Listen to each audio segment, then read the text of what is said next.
আসসালামু আলাইকুম। সর্বসাধারণের জন্য সতর্ক বার্তা। কোভিড ওমিক্রন এক্সবিবি অতীতকাল থেকে আলাদা, কারণ এটি মারাত্মক এবং শনাক্ত করা সহজ নয়, তাই সকলকে মাস্ক পরার পরামর্শ দেওয়া হচ্ছে। নতুন কোভিড ওমিক্রন এক্সবিবি এর লক্ষণগুলো হলো কাশি নেই, জ্বর নেই। বেশিরভাগ লক্ষণগুলো হলো জয়েন্টে ব্যথা, মাথা ব্যথা, গলা ব্যথা, পিঠে ব্যথা, ক্ষুধার হ্রাস পেয়েছে। কোভিড ওমিক্রন এক্সবিবি ডেল্টা ভ্যারিয়েন্টের তুলনায় 5 গুণ বেশি বিষাক্ত এবং মৃত্যু হারও বেশি।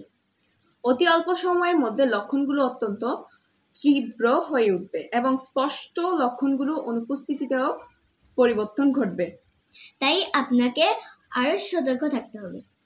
এই ভাইরাস খুবই দ্রুত, এর ফলে ভাইরাসটি সম্প্রদায়ের মধ্যে সহজে ছড়িয়ে যেতে পারে, সরাসরি মানুষকে ফুসফুসে সংক্রমিত করতে পারে, ভাইরাল নিউমোনিয়া সৃষ্টি করে এবং তীব্র শ্বাসকষ্টেরও কারণ হতে পারে। হাঁচি কাশি না দিয়ে ঘন ঘন হাত ধুয়ে রাখাটা ভালো।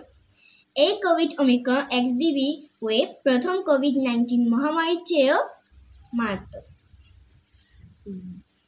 বিচক্ষণ, বৈচিত্র্যময় এবং নির্ভীক সতর্কতামূলক ব্যবস্থা গ্রহণ করা আবশ্যক। অনুগ্রহ করে বন্ধু এবং আত্মীয়-স্বজনদেরকে আহ্বান জানাবেন। নিরাপদ থাকবেন, বাইরের কারোর সাথে কথা বলবেন না, দূরত্ব বজায় রাখবেন এবং মাস্ক পরার চেষ্টা করবেন। ধন্যবাদ। Bye bye.